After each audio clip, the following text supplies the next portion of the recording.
Reading from Exodus chapter 23, verse 20 to 33.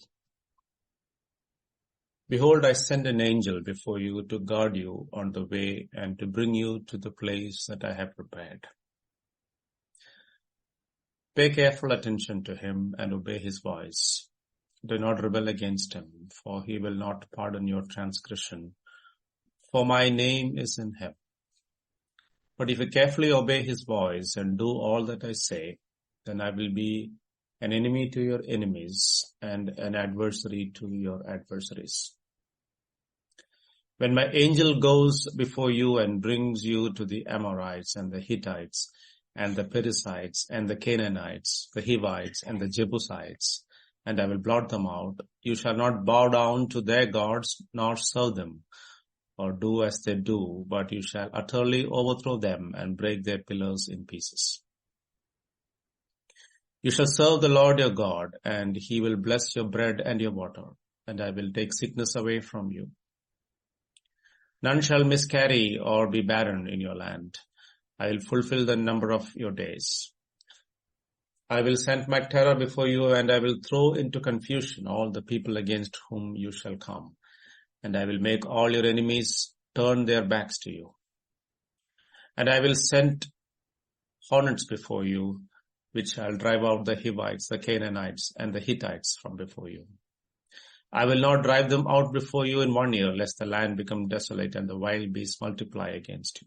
Little by little, I will drive them out before you until you have increased and possessed the land. And I will set your border from the Red Sea to the Sea of the Philistines, and from the wilderness to the Euphrates. For I will give the inhabitants of the land into your hand, and you shall drive them out before you. You shall make no covenant with them and their gods. They shall not dwell in your land, lest they make you sin against me. For if you serve their gods, it will surely be a snare to you. Chapters 20 to 23 of Exodus are usually called the Book of the Covenant. In the final verses of this passage, we see the commitment of the covenant Lord to his people. Here we see a combination of conditional and unconditional promises and warnings as they progress to the promised land.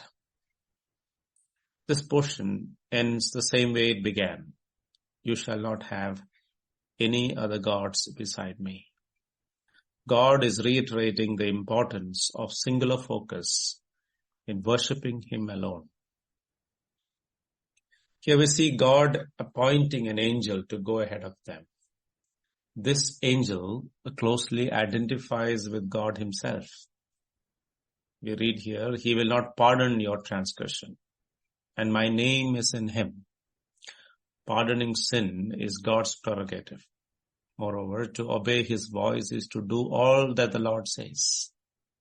When Joshua finally leads the people into the promised land, he meets a person outside Jericho who refers to himself as the commander of the army of the Lord, who speaks nearly identical words as those spoken to Moses at the burning bush. Both his title and drawn-out sword seem to identify him with the angel who protected Israel and who is promised here to go before them into Canaan. We see God speaking with absolute certainty about removing the existing nations living in Canaan. He says, when, not if, my angel goes before you and brings you. The nations mentioned in verses 23 are those God referred to in Genesis 15 as he speaks to Abraham. He said, and they shall come back here in the fourth generation, verse 16 of Genesis 15. For the iniquity of the Amorites is not yet complete. God was not in a hurry to bring judgment to the Amorites, even though he saw their sin. He endured their lawlessness with patience until their iniquity was complete. God makes it clear to the Israelites that it was not because of their righteousness or their integrity that he judged the nations. In Deuteronomy chapter 9 verse 5, God says, it is not for your righteousness or for your uprightness of your heart that you're going to possess their land.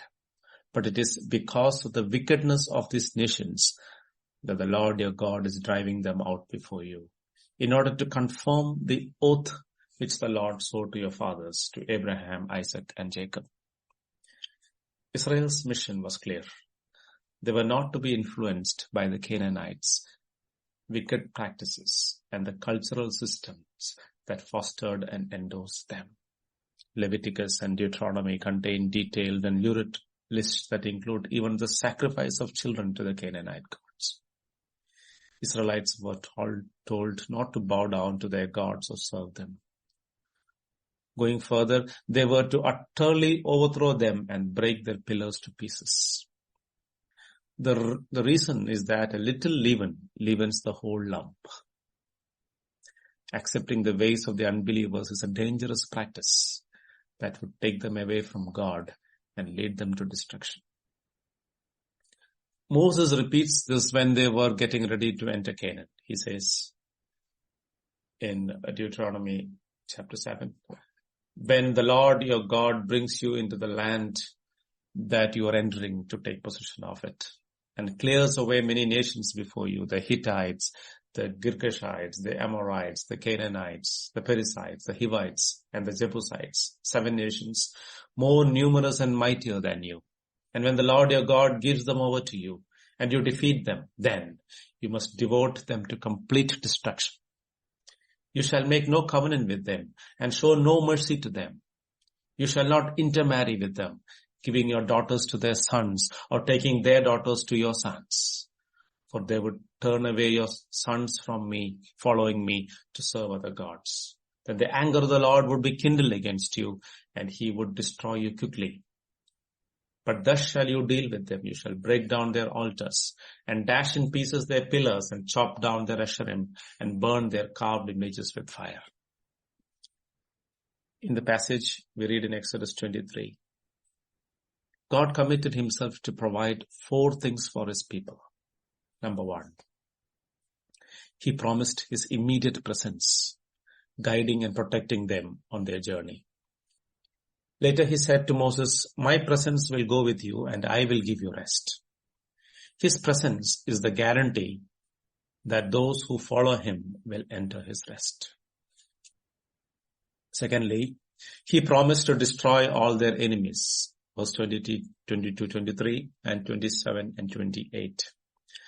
The Israelites were slaves in Egypt for 400 years, and they had no experience in fighting wars. Moreover, they were moving as families with women, children, and livestock. It is not easy to fight a war in such a vulnerable situation. Thirdly, he promised health, fertility, and long life. Among the gods worshipped by the Egyptians and Canaanites were those believed to have control over crops, fertility, and health.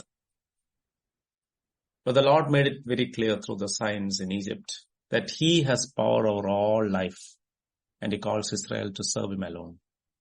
He demonstrated that by giving them health, food, and fertility when they passed through one of the most hostile terrains of the world. Fourthly, he promised to establish them in the land by driving out its inhabitants. Verses 29 to 31. The important aspect to remember in this covenant is the unconditional and total commitment it required from the Israelites to the Lord. Their covenant with him means that they should not make any covenant with the inhabitants of the land, lest it lead them to worship their gods.